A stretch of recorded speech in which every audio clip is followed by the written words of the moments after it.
Around February last year, during my school break, I found myself incredibly bored. I was at my grandparents' place with nothing to do, no one to see.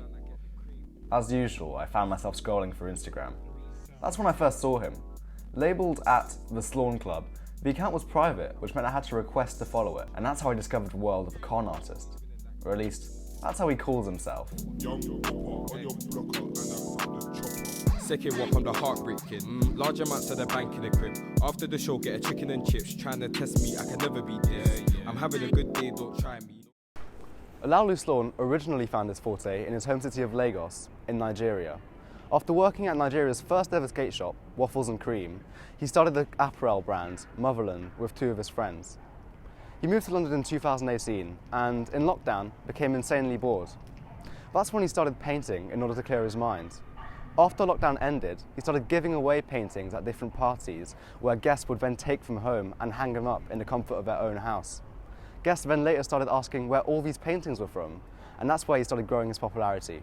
That's also why I'm standing here, in front of Versace Gallery in Sloane Square. We'll get into exactly what I'm doing here, but only later.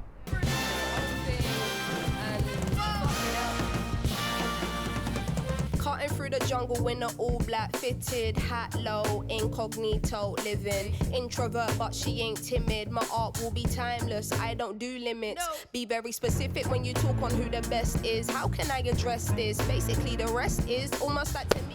The Windmill is a restaurant, nightclub and cabaret in Soho, London. I've never been, so I can't confirm. And according to a series of Instagram screenshots from a year ago, neither had Slawn. As one of his first ever posts on Instagram, the artist shared a series of screenshots of a conversation he had with the Windmill Soho, in which they accuse him of spraying the outside of their beautiful venue, accusations which he strenuously denies.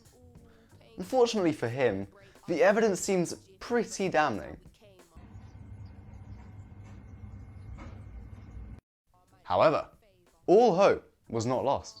Just a day later, on January 25th, the artist posted another picture in front of a piece, seemingly shaking hands with one of the higher-ups at the Windmill. See, following all of his recent Instagram activity, it looked like he'd finally been noticed. The artwork itself is bold and distinctive.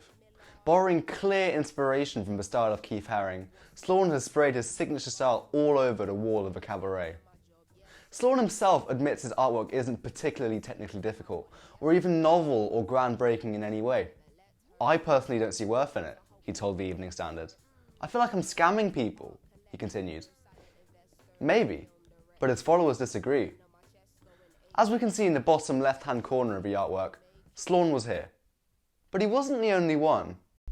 A few days after his deal with the Windmill, Slawn met up with his fans in front of the artwork. He gave out stickers, signed apparel and graphed hoodies and tees emblazoned with his, slogan. And so that's why I'm here, in front of Versace Gallery. The day wasn't over. Slawn then sent all his fans over to Versace to ask for the made-up Slawn exhibition. Of course, there was no such thing. It simply was not real. But Slawn sent so many people over that they had to shut the gallery down early. I mean, can you just imagine? It was bombarded by streetwear-clad teenagers, all asking for, demanding the Slawn exhibition. Slawn later apologised for his comments. Let's see if they still remember.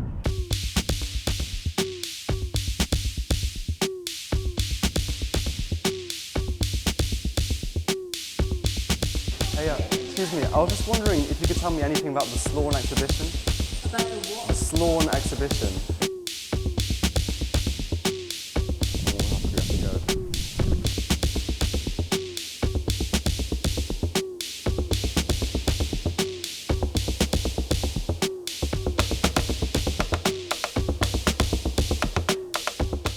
Slawn has built the foundation of his career out of two factors, provocation and exclusivity. Provocation is what took him to an illegal graft on the Soho Windmill to Versace Gallery. As he said in an interview with Mission State Management, the response to his art interests him way more than the actual creation of it. Exclusivity is what took him here to the British Museum. By marketing everything in his persona, from his private Instagram account to his extremely limited runs of prints and t-shirts, Slawn has created a sort of club in which people were desperate to get into. Take, for instance, his treasure hunt here.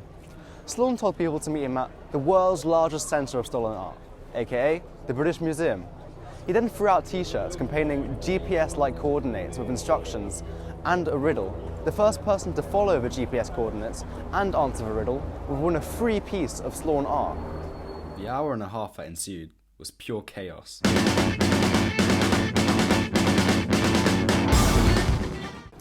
I personally found myself in completely the wrong spot, having ran back a literal full circle right back here, to the British Museum, where we started. One lucky boy, however, got there way before anyone else and won another distinctive piece of Slawn art. Slawn rinsed and repeated, posting yet more cryptic locations on Instagram, such as his pop-up in London Bridge.